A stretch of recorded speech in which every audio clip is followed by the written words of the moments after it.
उसी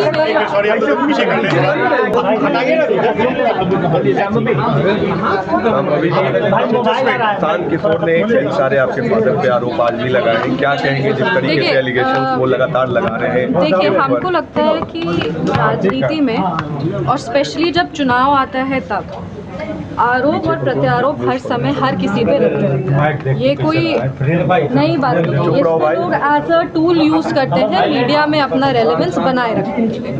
ऐसे में हमने जो आरोप वो लगाए हैं उस पे हम, मेरे पिताजी और मेरी मदर इन लॉ, ये सब लोग पहले भी इस पे जवाब अपना अपना पक्ष इस पे रख चुके हैं।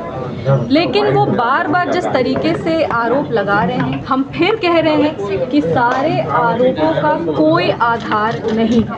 ये सब आरोप झूठे हैं और ये सारे आरोप बेबुनियाद हैं। हम लोग सब अब चुनाव के समय आ चुके हैं। चुनाव के समय इस तरह का आरोप लगाना किसी पे भी बहुत आसान हो जाता है। सभी लोग एक दूसरे पे आरोप लगा रहे हैं और सभी लोग इस आरोप के बंदिश में जनता को घुमाने का प्रयास कर रहे हैं। हम अपने तरफ से ये ज़रूर कह सकते हैं, पूरी ईमानदारी के साथ कह सकते हैं कि सारे आरोप झूठे हैं, सारे आरोप बेबुनियाद हैं और इन सारे आरोपों का कोई आधार नहीं।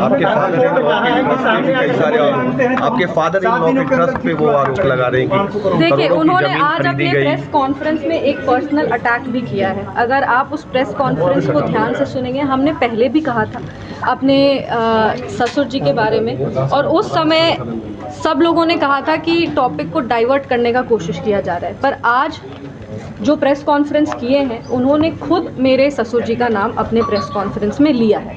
उन्होंने मेरी सासू माँ का भी नाम प्रेस कॉन्फ्रेंस में लिया है और उस ट्रस्ट से रिलेटेड जितने और 2-3 लोगों का नाम उन्होंने लिया है।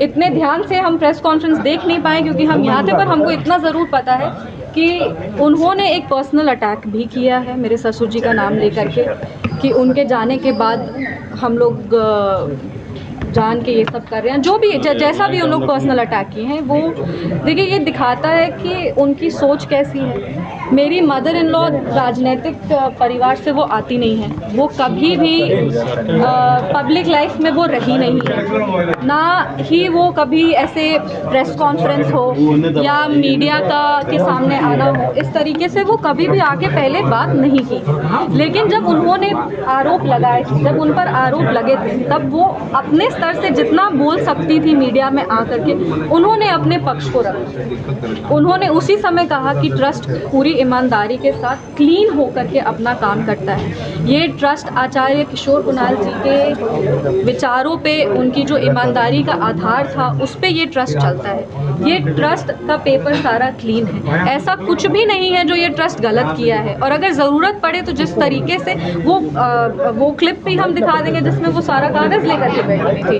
तो ऐसे में ये दिखाता है कि ट्रस्ट को इन्वॉल्व करना बहुत ही, एक कहते हैं ना, एक राजनीति के स्तर को गिरा रहा है कि आप राजनीतिक लड़ाई में परिवार को भी लेकर के आ गए हैं। परिवार पे आप आरोप भी लगा रहे हैं, आप पर्सनल अटैक भी कर रहे हैं। बोलने को बहुत कुछ कहा जा सकता है, लेकिन बोलने के लिए मतलब हम इधर से बोलेंगे और फिर वो उधर से बोलेंगे और इसका कोई अंत नहीं होगा। पर हाँ, जहाँ तक ट्रस्ट की बात है, ट्रस्ट अपना पक्ष भी रखेगी। ट्रस्ट ने पहले भी, मेरी मदर इन लॉ, मेरे फादर और हम तीनों पहले भी मीडिया में आके कहें कि ये आरोप बेबुनियाद हैं, ये झूठे आरोप हैं, इसका कोई आधार नहीं है। कोई इस आरोप की कोई, एक होता ना बेस, इसका कोई बेस नहीं है। हम आज भी कह रहे हैं कि उन्होंने फिर ट्रस्ट को इन्वॉल्व करके कहा है और ट्रस्ट आने वाले समय में, अभी हम पूरा प्रेस कॉन्फ्रेंस ध्यान से देखेंगे।